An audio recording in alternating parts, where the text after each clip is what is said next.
जो उत्तर प्रदेश में पहली बार देश के सबसे बड़े प्रदेश में अपने बलबूते और बहुमत की सरकार चलाई। और सरकार वो चलाई कि जो हमारे महापुरुषों का इतिहास 7 तबका नीचे जमीन के अंदर दफन कर दिया गया था। मान्यवर कानून श्री राम साहब की शिष्या और एकलौती उनकी राजनीतिक विरासत की वारिस सम्मानिया बहन कुमारी मायावती जी ने हजारों हजार साल से दबे और गड़े हुए महापुरुषों के इतिहास, उनके सम्मान और स्वाभिमान को उत्तर प्रदेश की पूरी पवित्र धरती पर उनके नाम से धर्म, उनके नाम से स्कूल, उनके नाम से कॉलेज, उनके नाम से डिग्री कॉलेज, उनके नाम से पार्क्स, उनके स्मारक बना करके और उनके इतिहास को जिंदा कर दिया, जिससे प्रेरणा लेकर पूरे देश में बहुजन समाज पार्टी पर लोगों का आशा और विश्वास जगा है। और बहुजन समाज तबका का एक बड़ा हिस्सा बहुजन समाज पार्टी को अपने बलबूते किसी के साथ मिलकर नहीं और न किसी के सामने मजबूर होकर के, बल्कि बहुजन समाज के विश्वास और बहुजन समाज में जो सजग और समझदार और जागरूक जो लोग हैं, उनके बलबूते बहुजन समाज पार्टी बहुत तेजी से आगे बढ़ रही है।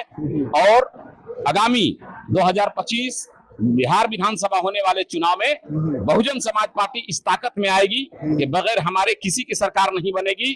और इतिहास गवाह है कि जब जब भी बीएसपी किंग मेकर के रूप में आई है, तब तब से ऐतिहासिक काम इस देश में की है। तो बिहार में भी बाहर का आबो हवा बदलेगा, फिजा बदलेगी। जो हजारों साल से लोग परेशान हैं, उनकी परेशानी दूर होगी। और बाबा साहब का जो सपनों का भारत था, जो चहकता हुआ भारत, खुशियों से महकता हुआ भारत, शिक्षित भारत, स्वतंत्र भारत, समझदार भारत, संपन्न भारत, जो हर आंगन में सबको शिक्षा, सबको सुरक्षा, सबको सम्मान, सबको रोटी कपड़ा और मकान मिले, उसकी आबो हवा इस बिहार में भी चलेगी।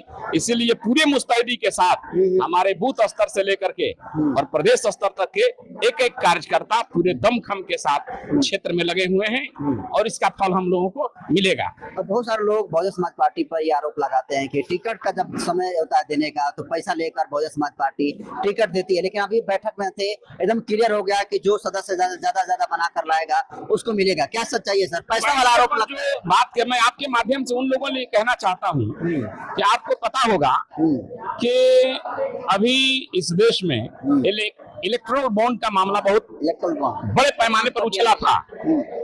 किसी उन पार्टी के नेताओं से आप पूछें कौन पार्टी उसमें अछूती है जो बड़े बड़े पूंजीपतियों से, उद्योगपतियों से पैसा नहीं ली है। और उन्हीं से आप पूछ लीजिए कि क्या माननीय बहन कुमारी मायावती जी ने किसी से पैसा लिया है?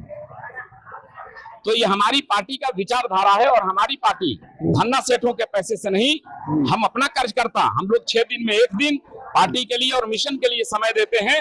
और 1 दिन की कमाई हमारा एक एक कार्यकर्ता इस पार्टी पर लगाता है। जो गरीब कार्यकर्ता है वो अपनी 1 दिन की मजदूरी देता है। जो इसमें अरबपति हैं, करोड़पति हैं, खरबपति हैं, उस हिसाब से वो देते हैं। और इन्हीं कार्यकर्ताओं के पैसे से ये पार्टी चलती है। सर, मुस्लिम समाज से आप आते हैं। बिहार में आरजेडी जो है, ये कहा जाता है कि मजबूत पार्टी है, एमवाई का समीकरण चलता है, लेकिन आप तो बहुजन समाज पार्टी में है, तो एमवाई समीकरण के बारे में क्या ख्याल है? आरजेडी से आप कह दीजिए कि वो अपने बलबूते अकेले चुनाव लड़ करके एक भी अगर विधायक जिता दें तो आप हमसे बात करा दें।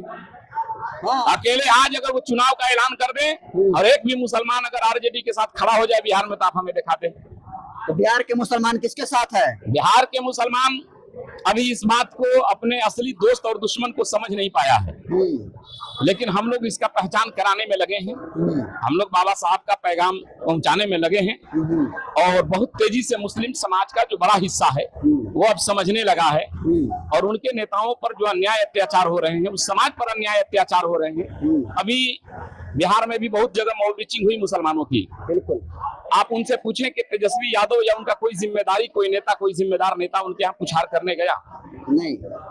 उनकी मॉब लिंचिंग हुई, उनकी हत्याएं हुई, इतने उन पर हर जगह दंगे हुए, उन पर अन्याय अत्याचार हुए। ईमानदारी के साथ मैं आपसे ये सवाल करना चाहता हूँ आपके माध्यम से कि आप तेजस्वी यादव जी से या उनके पिताजी लालू यादव जी से आप उनसे एक बाइट लेकर के पूछ दीजिए कि उनसे पहले जो 1989 में दंगे हुए और 90 में ये सरकार में आए हैं, कितने लोगों के उसमें जिन पर जुर्म आयद हुआ, जो मुजरिम थे, कितने लोगों को इनकी सरकार ने सजा दिलवाई है। और ये बात हमारी एक आप चला दीजिए अपनी न्यूज चैनल पर, मुसलमान को दोस्त दुश्मन का पहचान हो जाएगा।